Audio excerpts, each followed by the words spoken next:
Hi everyone, welcome to my channel. So last వీడియోలో మనం pituitary gland యొక్క hormones, వాటి యొక్క ఫంక్షన్స్, వాటి యొక్క డెఫిషియన్సీ సిమ్టమ్స్ ఇవన్నీ క్లియర్గా తెలుసుకున్నాము. పిట్యూటరీ గ్లాండ్ని జనరల్గా master gland of endocrine system అంటాము. ఎందుకు అంటే మీరు అబ్జర్వ్ చేశారో లేదో ఆ హార్మోన్స్ అన్నీ కూడా అదర్ ఎండోక్రైన్ గ్లాండ్స్ని కంట్రోల్ చేస్తుంటాయి కాబట్టి. సో ఇప్పుడు ఇక్కడ మనం థైరాయిడ్ గ్లాండ్ గురించి ఎక్స్ప్లెయిన్ చేస్తాను. థైరాయిడ్ నెక్స్ట్ పిట్యూటరీ గ్లాండ్ తర్వాత నెక్స్ట్ గ్లాండ్ ఏంటి అంటే థైరాయిడ్ గ్లాండ్. ఇది కూడా ఒక మోస్ట్ ఇంపార్టెంట్ గ్లాండ్, మన బాడీలో ఉన్నటువంటి అతి ముఖ్యమైనటువంటి ఎండోక్రైన్ గ్లాండ్. సో ఇది ఎక్కడ ఉంటుంది, దీని యొక్క లొకేషన్ ఏంటి, దీని యొక్క ఫంక్షన్, దీని నుంచి ఏ హార్మోన్స్ రిలీజ్ అవుతాయి, దీని యొక్క ఫంక్షన్స్ ఏంటి అనేది మనం క్లియర్గా చూద్దాము.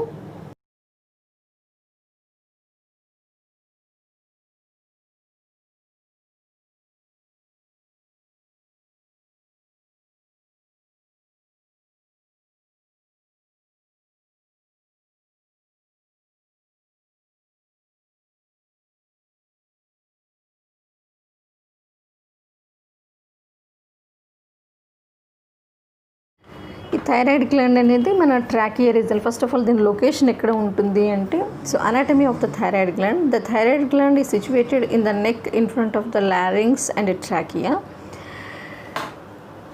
It weighs about 25 grams. It looks like a butterfly in shape, consisting of two lobes. The lobes are joined by a narrow isthmus. So especially ఇది మనకి ట్రాకియాకి ముందు భాగంలో, వాయనాళానికి ముందు భాగంలో థైరాయిడ్ గ్లాండ్ అనేది గొంతు భాగంలో అమరి ఉంటుంది. This is a bilobed gland. ఇది ఒక ద్విలంబికాయుత గ్రంథి. చూడ్డానికి ఎలా ఉంటుందంటే ఒక బటర్ఫ్లై షేప్లో ఉంటుంది. రెండు లంబికలు కూడా బటర్ఫ్లై ఆకారంలో ఉంటాయి. ఈ టూ లోబ్స్ని, రెండు లంబికల్ని కలుపుతూ ఉన్నటువంటి మధ్యలో ఉన్నటువంటి కనెక్టివ్ పార్ట్ని ఏమంటాము అంటే ఇస్థమస్ అంటాం. ఇస్థమస్ ఇక్కడ మీరు పిక్చర్లో క్లియర్గా అబ్జర్వ్ చేయండి. అంటే థైరాయిడ్ యొక్క గ్లాండ్ యొక్క స్ట్రక్చర్ ఎలా ఉంటుంది అనేది.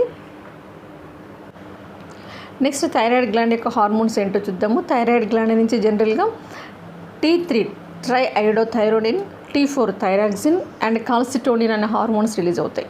సో వీటి యొక్క ఫంక్షన్స్ ఏంటో చూద్దాం. T3 అనేది ఎస్పెషల్లీ ఇది ఫిజియలాజికల్, బాడీలో జరిగేటువంటి ఆల్ ఫిజియలాజికల్ ఫంక్షన్స్ అన్నిటినీ కూడా కంట్రోల్ చేస్తుంది. T3 అనేది especially growth and development, metabolism, దీన్ని మనం జీవక్రియ హార్మోన్ అని కూడా అంటాం. టోటల్గా బేసల్ మెటబాలిక్ రేట్, ఆధార జీవక్రియ రేటు అనే దాన్ని T3 అనేది కంట్రోల్ చేస్తుంది.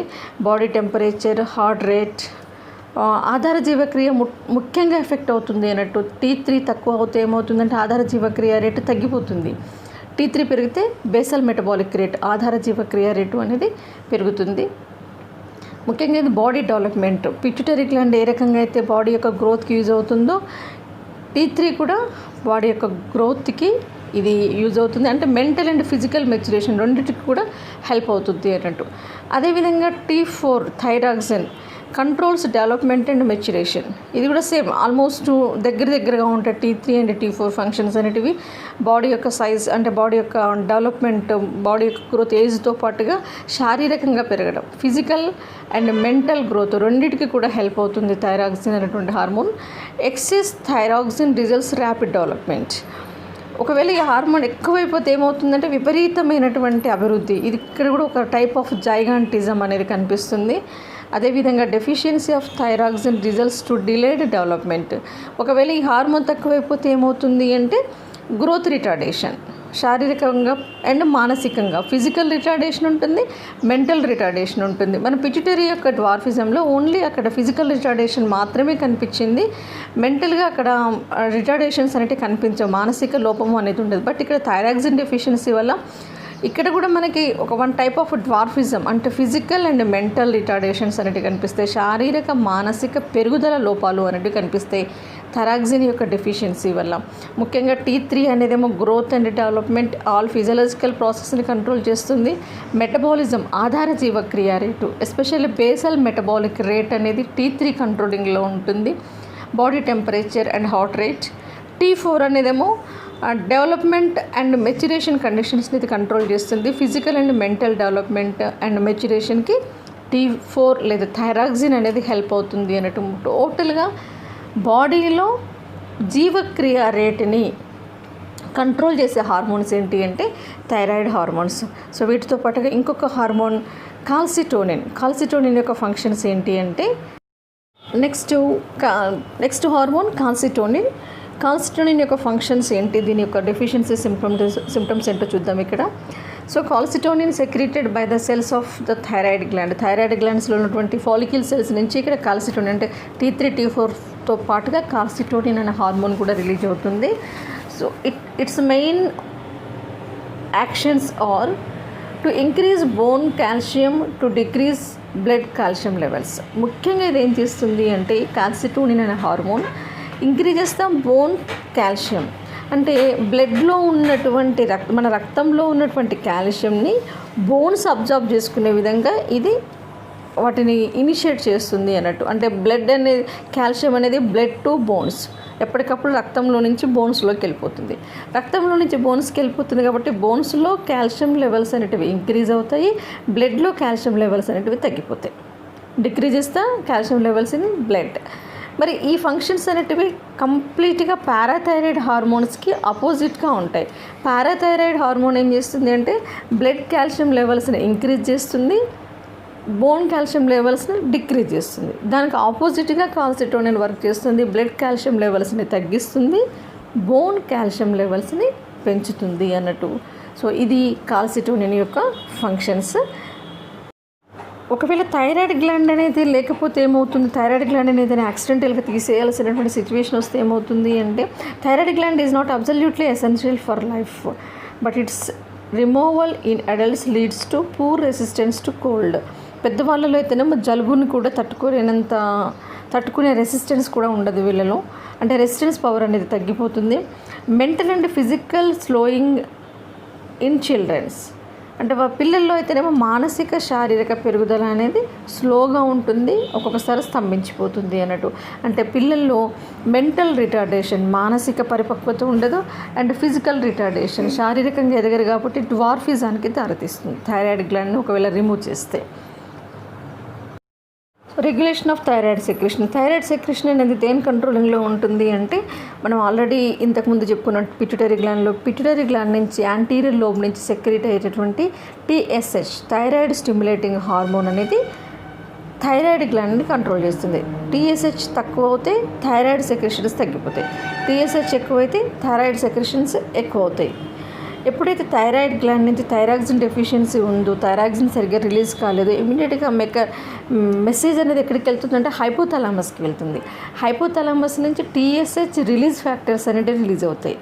TSH రిలీజ్ ఫ్యాక్టర్స్ రిలీజ్ అయ్యి పిట్యూటరీ యొక్క ఎడినోహైపోఫైసిస్లోని యాంటీరియర్ లోబ్ అనేది యాక్టివేట్ అయ్యి దాని నుంచి TSH హార్మోన్ రిలీజ్ అయ్యి అది థైరాయిడ్ గ్లాండ్కి వచ్చి థైరాయిడ్ గ్లాండ్ యొక్క ఫాలికిల్స్ని స్టిమ్యులేట్ చేస్తుంది. ఫలితంగా థైరాయిడ్ గ్లాండ్ నుంచి థైరాక్సిన్ హార్మోన్స్ లేదా థైరాయిడ్ హార్మోన్స్ అనేవి రిలీజ్ అవుతాయి. సో ముఖ్యంగా ఇది TSH హార్మోన్ యొక్క కంట్రోలింగ్లో ఉంటుంది థైరాయిడ్ ఫంక్షన్స్ అనేటివి.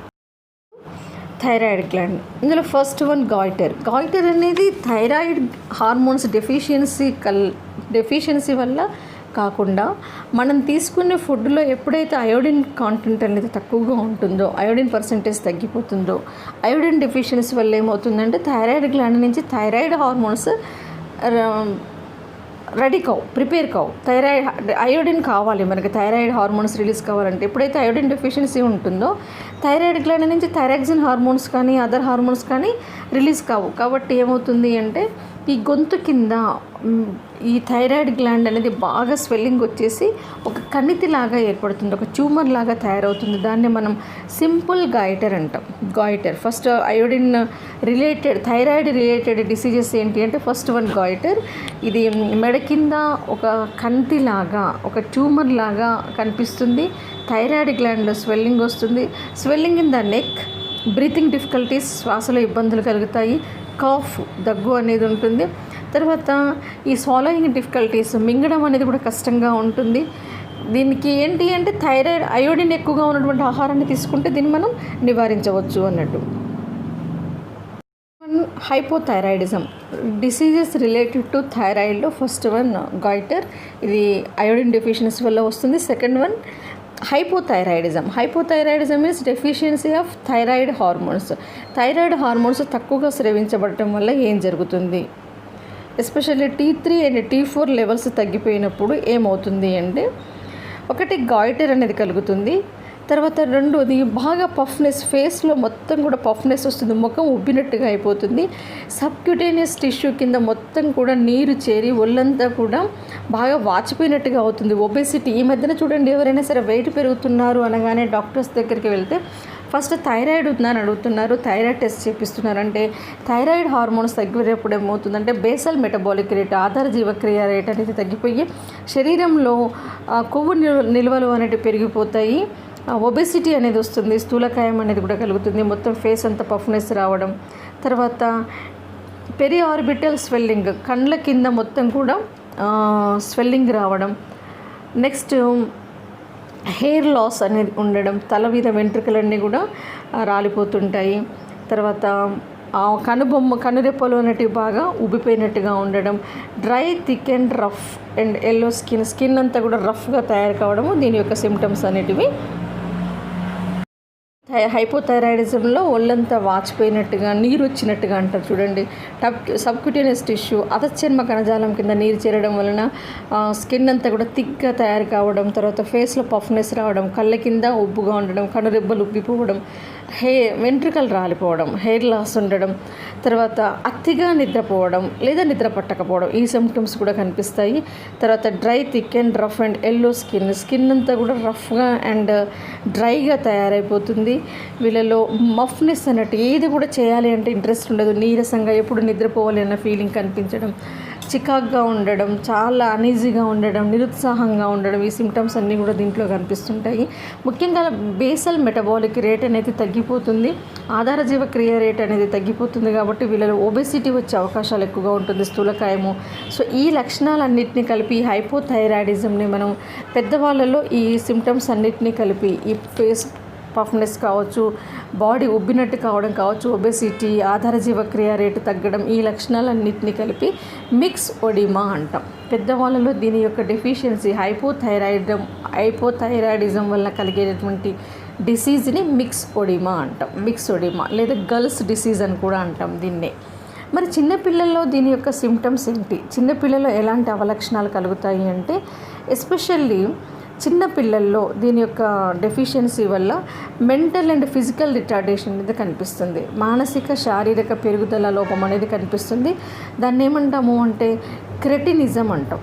ఆ లక్షణాలను ఏమంటాము, క్రెటినిజం అంటాం. వీళ్ళలో గ్రే హెయిర్ ఉండడం, పొట్ట ఎప్పుడూ కూడా ఉబ్బినట్టుగా ఉండడం, తర్వాత కాళ్ళు చేతులు సన్నగా ఉండడం, పొట్ట ఉబ్బినట్టుగా ఉండడం, కాళ్ళు చేతులు సన్నగా ఉండడం, ఫేస్ అంతా కూడా పాలిపోయినట్టుగా ఉండడం, నాలుక ఎప్పుడు తెరిచి ఉంచుతుంటారు, సెలైవ కారుస్తూ ఉంటారు. తర్వాత బెల్లి అంతా కూడా బయటకు ఉబ్బికి వచ్చేసినట్టుగా ఉంటుంది. పిల్లల్ని చూడగానే ఒక సిక్నెస్ అనేది కనిపిస్తుంటుంది అన్నట్టు, వెంట్రుకలు రాగి రంగులోకి మారిపోతాయి. సో ఈ లక్షణాలన్నింటినీ కలిపి ఏమంటాము అంటే క్రెటినిజం అంటాం. సో హైపోథైరాయిడిజం వల్ల పెద్దవాళ్ళలో అయితేనేమో మిక్స్ ఒడిమా అనేది కలుగుతుంది, పిల్లల్లో అయితేనేమో చిన్నపిల్లలు పెరుగుదల వయసులో అయితేనేమో పెరుగుదల ఆగిపోయి బలహీనంగా తయారైపోయి దాన్ని ఏమంటే క్రెటినిజం అనే వ్యాధికి గురవుతారు అన్నట్టు, థైరాయిడ్ హార్మోన్స్ తక్కువైనప్పుడు. Next hyperthyroidism. ఈ హైపర్ థైరాయిడిజం అంటే థైరాయిడ్ హార్మోన్స్ రిలీజ్ కావాల్సిన దానికంటే ఎక్కువ మోతాదులో రిలీజ్ అయినప్పుడు ఏమవుతుంది అంటే, సో బేసల్ మెటబాలిక్ రేట్ అనేది విపరీతంగా పెరిగిపోతుంది, ఆధార జీవక్రియ రేటు అనేది. దానివల్ల ఏమవుతుందంటే ఎంత తిన్నా కూడా బలహీనంగా ఉంటారు, ఆకలి ఉంటుంది, బాగా తింటారు కానీ బలహీనంగా ఉంటారు. దీన్ని మనం దీంతోపాటు ఇంకేమవుతుంది అంటే, ఈ కనుగుట్లు అనేటివి ఈ ఐ ఆర్బిట్స్ దాటి బాగా పొడుచుకొని వచ్చినట్టుగా, బయటికి పొడుచుకొని వచ్చినట్టుగా ఉంటుంది. దాన్ని మనం అంటే మినుగుడ్లలాగా కనిపిస్తాయి అన్నట్టు, దాన్ని మనం ఎగ్జాప్థాల్మిక్ గాయిటర్ అంటాం. ఎగ్జాప్థాల్మిక్ గాయిటర్, దీన్ని ఏమంటారు లిట్ రిట్రాక్షన్ లేదా ఎగ్జాప్థాల్మిక్. కనురెప్పలు అనేటివి బాగా ఉబ్బిపోయి, కనుగుడ్లు కూడా బాగా ఉబ్బిపోయి బయటకు వచ్చేస్తుంటాయి, పొడుచుకొని వచ్చినట్టుగా ఉంటాయి అన్నట్టు ఎగ్జాప్థాల్మిక్ గైటర్ అంటాం. So BMR basal metabolic rate అనేది విపరీతంగా పెరగడం వలన ఆకలి ఎక్కువగా ఉంటుంది, బాగా తింటారు కానీ బలహీనంగా థిన్గా కనిపిస్తారు, చాలా సన్నగా ఉంటారు. అంటే ఇక్కడ మనకు బాగా లావ్ అయిపోతున్నారు అంటే థైరాయిడ్ హార్మోన్స్ తక్కువ కావడం వన్ ఆఫ్ ద రీజన్ కావచ్చు. బాగా సన్నబడిపోతున్నారు అంటే థైరాక్సిన్ హార్మోన్స్ ఎక్కువ కావడం కావచ్చు. కాబట్టి ఈ 2 లక్షణాలు కనిపించినప్పుడు ఇమీడియట్గా మనం థైరాయిడ్ టెస్ట్ చేయించుకోవడం ద్వారా దాన్ని మనం డయాగ్నోసిస్ చేసే అవకాశాలు ఎక్కువగా ఉంటాయి.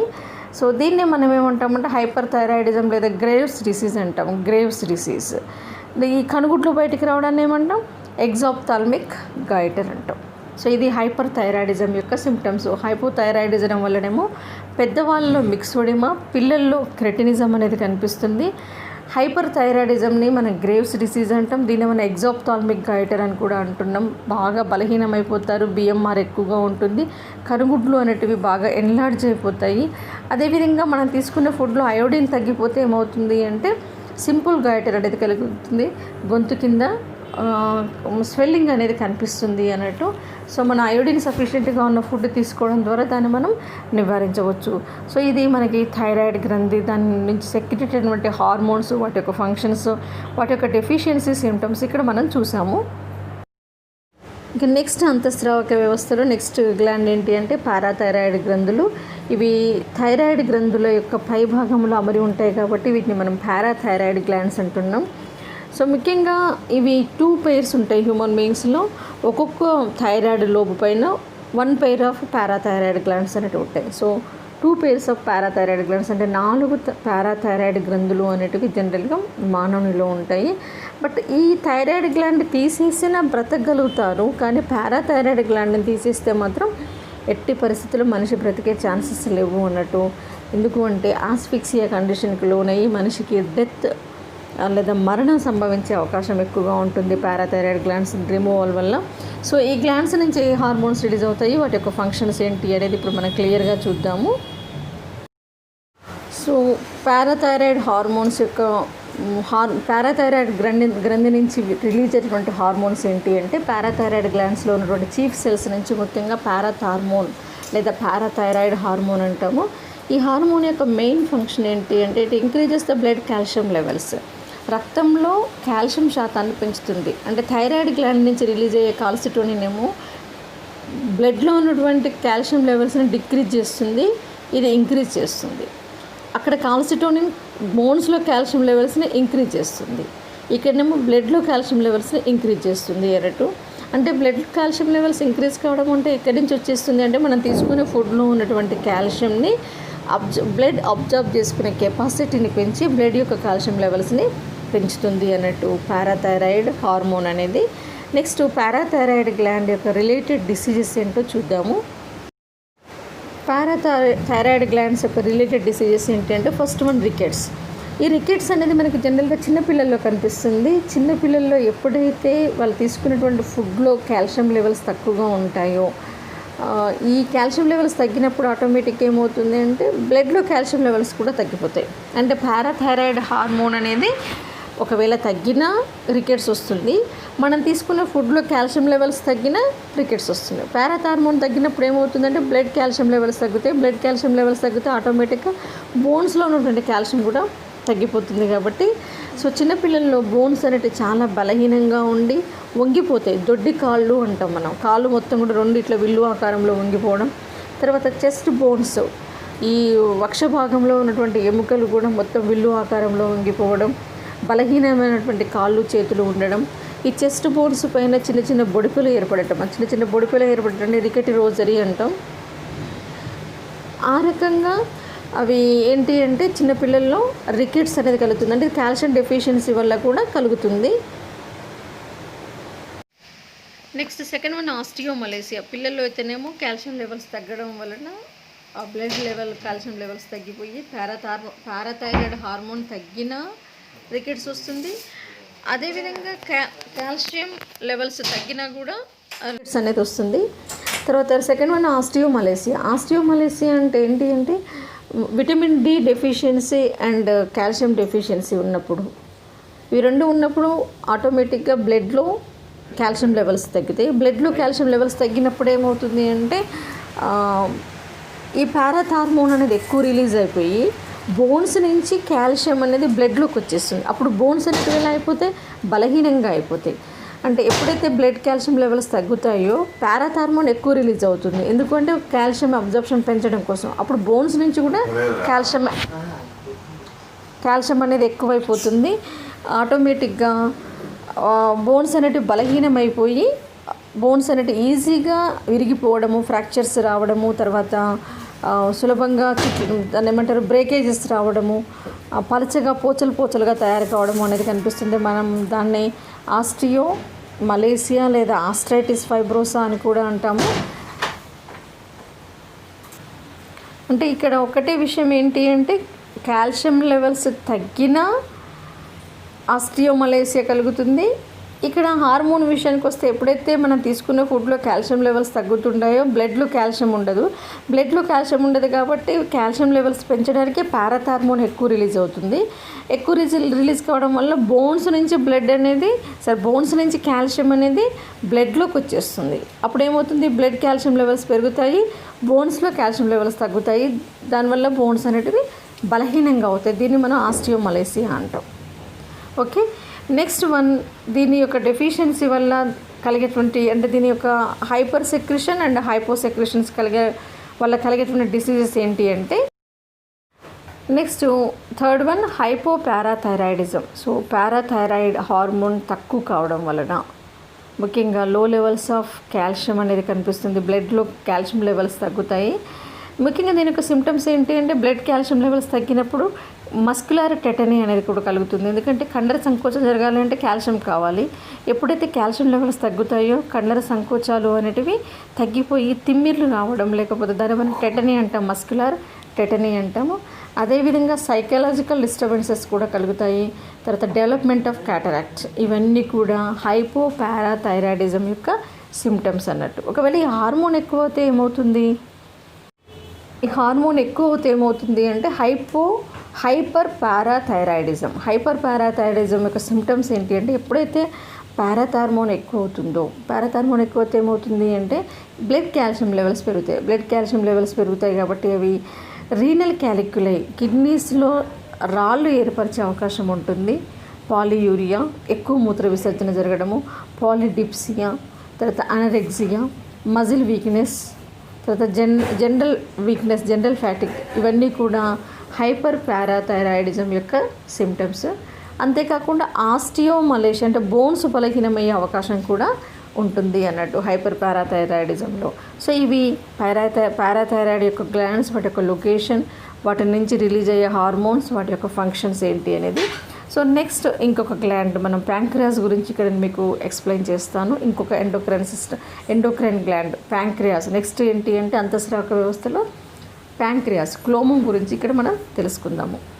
నెక్స్ట్ అంతఃస్రావక గ్రంథి క్లోమము, ప్యాంక్రియాస్. ఇది డియోడినం యొక్క లూప్లో, యూ షేప్ లూప్లో ఉంటుంది. ఆంత్రమూలం యొక్క యు ఆకారపు శిక్యంలో ఉండి ఎక్కడికి ఓపెన్ అవుతుంది అంటే ఈ క్లోమ వాహిక ప్యాంక్రియాటిక్ డక్ట్ ద్వారా డియోడినంలోకి తెరుచుకుంటుంది అన్నట్టు. సో దీని యొక్క ప్రత్యేకత మనం ఇంతకు ముందే చెప్పుకున్నాం. Pancreas is a heterocrine gland. దీన్ని మనము విషమ గ్రంథి అంటాం. ఎందుకంటే ఇది both exocrine and endocrine functions రెండింటినీ కూడా ఇది పర్ఫామ్ చేస్తుంది. బహిస్రావక గ్రంథిగా ఎంజైమ్స్ని రిలీజ్ చేస్తుంది, జీర్ణరసాన్ని విడుదల చేస్తుంది, అదేవిధంగా హార్మోన్స్ని కూడా రిలీజ్ చేస్తుంది అంతఃస్రావక గ్రంథిగా, ఎండోక్రైన్ గ్లాండ్గా. కాబట్టి దీన్ని మనం ఏమంటాము అంటే heterocrine gland or mixed gland or compound gland అంటాం ప్యాంక్రియాస్ని. సో దీని యొక్క ఫంక్షన్స్ ఏంటి, దీనిలో ఏ రకాలైనటువంటి హార్మోన్స్ రిలీజ్ అవుతాయో ఇక్కడ మనం చూద్దాము. వాటి యొక్క ఫంక్షన్స్ ఏంటో క్లియర్గా తెలుసుకుందాము. నెక్స్ట్ క్లోమంలో ఉన్నటువంటి బహిస్రావక భాగం, ఎక్సోక్రైన్ పార్ట్ ఏంటో చూద్దాం. ఇక్కడ ప్యాంక్రియాస్లో నెంబర్ ఆఫ్ ఎసినై సెల్స్ అనేటివి ఉంటాయి, ఎసినై కణాలు. ఈ ఎసినై సెల్స్ యొక్క ఫంక్షన్ ఏంటి అంటే ఇవి జీర్ణ ఎంజైమ్లని అంటే ప్యాంక్రియాటిక్ జ్యూస్ని, క్లోమరసాన్ని ఉత్పత్తి చేస్తాయి. సో ఇది ఎక్సోక్రైన్ పార్ట్ అన్నట్టు, బహిస్రావక భాగం. సో దీనిలో అక్కడక్కడ కొన్ని ప్రత్యేక కణాలు అనేటివి ఉంటాయి. వాటిని ఐలెట్స్ ఆఫ్ లాంగర్హాన్స్ అంటాం, లాంగర్హాన్స్ పుట్టుకలు అంటాం. ఎందుకంటే లాంగర్హాన్స్ అనే సైంటిస్టు కనుక్కున్నాడు కాబట్టి. ఇవేంటి అంటే ఎండోక్రైన్ పార్ట్గా అంతఃస్రావక గ్రంథిలాగా పనిచేసి వివిధ రకాల హార్మోన్స్ని రిలీజ్ చేస్తాయి. అంటే ఇటు exocrine part and endocrine part రెండు రకాలుగా ఉంటుంది కాబట్టి మనం ఏం చేస్తున్నాం, ప్యాంక్రియాస్ని హెటరోక్రైన్ గ్లాండ్ అంటున్నాం, లేదా మిక్స్డ్ గ్లాండ్ అంటున్నాం, దాన్ని సంయుక్త గ్రంథి కాంపౌండ్ గ్లాండ్ అని కూడా అంటాము. So first of all exocrine part నుంచి ఏమో క్లోమరసము అనేది విడుదలవుతుంది. మనం ఇక్కడ ఎండోక్రైన్ సిస్టమ్ చెప్పుకుంటున్నాం కాబట్టి దీని నుంచి ఏ రకమైనటువంటి హార్మోన్స్ రిలీజ్ అవుతాయి, వాటి యొక్క ఫంక్షన్స్ ఏంటో చూద్దాము. Islets of Langerhans. జనరల్గా ఐలెట్స్ ఆఫ్ లాంగర్హాన్స్ ఆఫ్ ప్యాంక్రియాస్లో డిఫరెంట్ టైప్స్ ఆఫ్ సెల్స్ ఉంటాయి. Alpha, beta, gamma, delta, F cells అనేటివి ఉంటాయి. సో ఇందులో ఈ ఆల్ఫా సెల్స్ నుంచి బీటా సెల్స్ నుంచి ఏ హార్మోన్స్ అనేవి రిలీజ్ అవుతాయి అంటే మెయిన్గా ఈ సెల్స్ నుంచి, ఈ డిఫరెంట్ టైప్స్ ఆఫ్ సెల్స్ నుంచి different types of hormones release అవుతాయి. అందులో ఫస్ట్ వన్ ఏంటి అంటే దీంట్లో ఉన్నటువంటి బీటా కణాలు, బీటా సెల్స్ నుంచి ఇన్సులిన్ అనే హార్మోన్ రిలీజ్ అవుతుంది. సో ప్యాంక్రియాటిక్ హార్మోన్స్లో ఫస్ట్ వన్ ఇన్సులిన్ ఎక్కడి నుంచి రిలీజ్ అవుతుంది అంటే beta cells of islets of Langerhans. మరి దీని యొక్క ఫంక్షన్ ఏంటి అంటే it is a hypoglycemia factor అంటాం దీన్ని. అంటే ఇది ఇన్సులిన్ యొక్క ఫంక్షన్ ఏంటి అంటే మన బాడీలో జనరల్గా మనం తీసుకునే ఫుడ్ డైజెస్ట్ అయిన తర్వాత ఎక్సెస్గా ఉన్నటువంటి గ్లూకోజ్ని గ్లైకోజన్గా మార్చి మజిల్స్ అండ్ లివర్లో స్టోర్ అయ్యేటట్టుగా చేస్తుంది. అంటే బ్లడ్ షుగర్ లెవెల్స్ని తగ్గిస్తుంది, బ్లడ్లో ఉన్నటువంటి గ్లూకోజ్ లెవెల్స్ని తగ్గిస్తుంది. సో ఇక్కడ గ్లూకోజ్ని దేనిగా మారుస్తుంది, గ్లైకోజన్గా మారుస్తుంది. The conversion of glucose into glycogen is known as glycogenesis. అంటే డైరెక్ట్గా చెప్పాలి అంటే ఇన్సులిన్ యొక్క మెయిన్ ఫంక్షన్ ఏంటి అంటే ఇట్ ఇనిషియేట్స్ ద గ్లైకోజెనిసిస్ని ప్రేరేపించడం ద్వారా గ్లూకోజ్ లెవెల్స్ని తగ్గిస్తుంది. కాబట్టి దీన్ని ఏమంటాం, హైపోగ్లైసీమియా ఫ్యాక్టర్ అంటాం. హైపోగ్లైసీమియా ఫ్యాక్టర్ ఎప్పుడైతే ఇన్సులిన్ లోపిస్తుందో బాడీలో ఆటోమేటిక్గా ఏమవుతుంది, బ్లడ్ షుగర్ లెవెల్స్ అనేవి పెరుగుతాయి. బ్లడ్ షుగర్ లెవెల్స్ పెరగడం వలన ఏమవుతుందంటే డయాబెటీస్ మెల్లిటస్, మధుమేహ వ్యాధి అనేది కలుగుతుంది. So insulin deficiency leads to diabetes mellitus. ఈ డయాబెటీస్ మెల్లిటస్ యొక్క మెయిన్ సిమ్టమ్స్ ఏంటి అంటే ఎక్సెస్ గ్లూకోజ్ అనేది మూత్రం ద్వారా బయటికి వెళ్ళిపోతుంది. అంటే గ్లూకోజ్ అనేది యూరిన్ ద్వారా బయటికి వెళ్ళిపోతుంది. దీన్ని మనం గ్లూకోజూరియా అని కూడా అంటాం. గ్లూకోజూరియా అంటే గ్లూకోజ్ విత్ యూరిన్, గ్లూకోజ్ అనేది మూత్రం ద్వారా ఎక్సెస్గా బయటికి వెళ్ళిపోవడాన్ని గ్లూకోజూరియా అంటాము. ఇది ఒక సిమ్టమ్ అన్నట్టు డయాబెటీస్లో. సో ఇది ఇన్సులిన్ అనేది బీటా సెల్స్ నుంచి రిలీజ్ అవుతుంది. ఇది గ్లైకోజెనిసిస్ని ఇనిషియేట్ చేస్తుంది. హైపోగ్లైసిమిక్ ఫ్యాక్టర్ అని కూడా అంటాం మనం ఇన్సులిన్ని. నెక్స్ట్ ఇక్కడ డయాబెటీస్ సిమ్టమ్స్, డయాబెటీస్ మెల్లిటస్, దీన్ని మనం మధుమేహ వ్యాధి అంటాము. సో ఇది బ్లడ్ షుగర్, ఇది మెయిన్గా దీని యొక్క సిమ్టమ్ ఏంటి అంటే high levels of blood sugar levels. ఎప్పుడైతే ఇన్సులిన్ డెఫిషియన్సీ ఉంటుందో, ఇన్సులిన్ లోపిస్తుందో అప్పుడు ఏమవుతుందంటే గ్లూకోజ్ గ్లైకోజన్గా మారదు, గ్లైకోజెనిసిస్ అనేది జరగదు. కాబట్టి ఎక్కువ ఉన్నటువంటి గ్లూకోజ్ అంతా కూడా బ్లడ్లోనే ఉండిపోతుంది. బ్లడ్ షుగర్ లెవెల్స్ అనేవి పెరుగుతాయి. ఎప్పుడైతే బ్లడ్ షుగర్ లెవెల్స్ పెరుగుతాయో ఆటోమేటిక్గా షుగర్ అనేది యూరిన్ ద్వారా బయటకు వెళ్ళిపోవాలి కాబట్టి యూరినేషన్ ఎక్కువగా ఉంటుంది, మూత్ర విసర్జన ఎక్కువగా ఉంటుంది.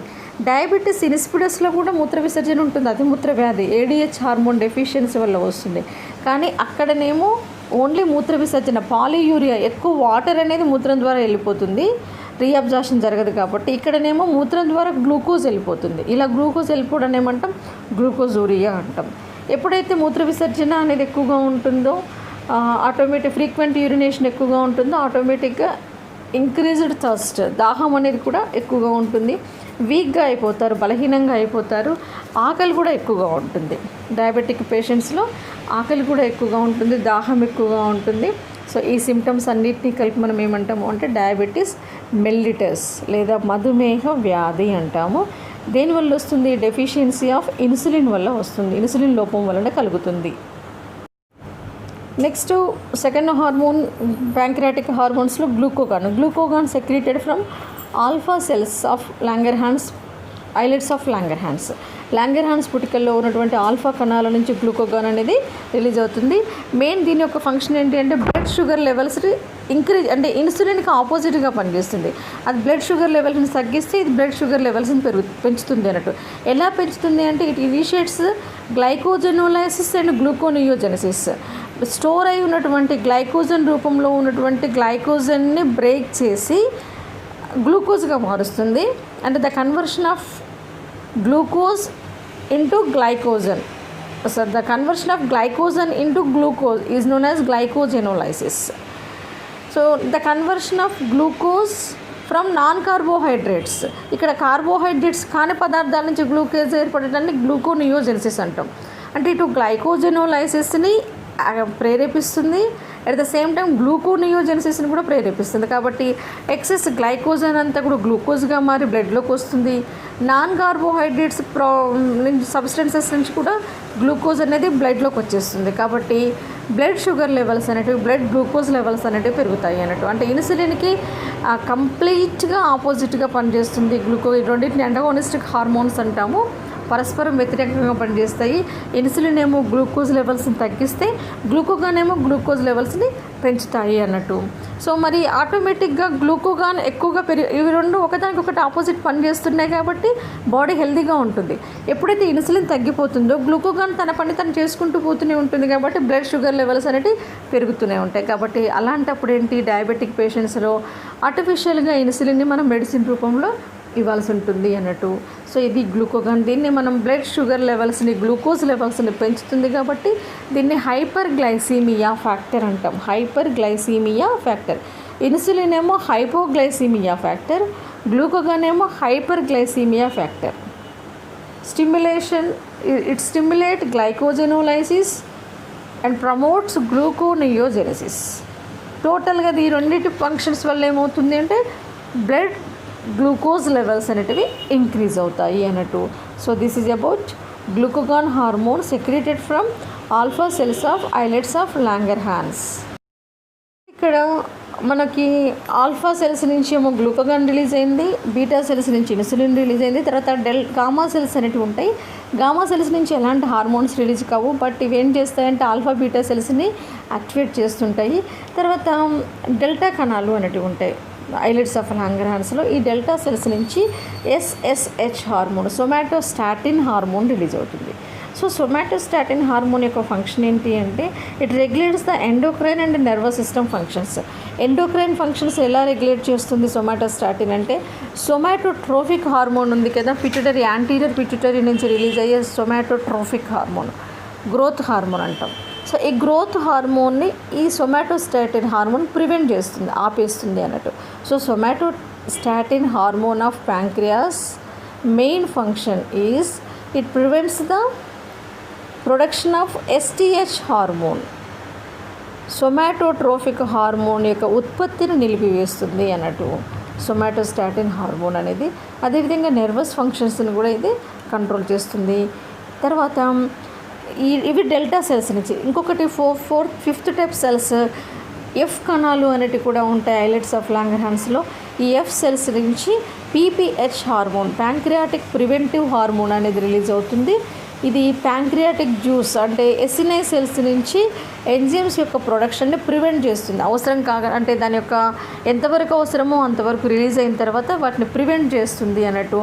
So PPH hormone secreted from F cells of islets of Langerhans, and these cells prevents the production of pancreatic juice. క్లోమరస ఉత్పత్తిని నిలిపివేస్తుంది అన్నట్టు, నిలిపివేస్తాయి. ఏ హార్మోన్ అది? PPH hormone, pancreatic preventive hormone అనే దాన్ని రిలీజ్ చేస్తాయి. సో ఇవి టోటల్గా ప్యాంక్రియాటిక్ హార్మోన్స్, క్లోమం నుంచి విడుదలైనటువంటి హార్మోన్స్.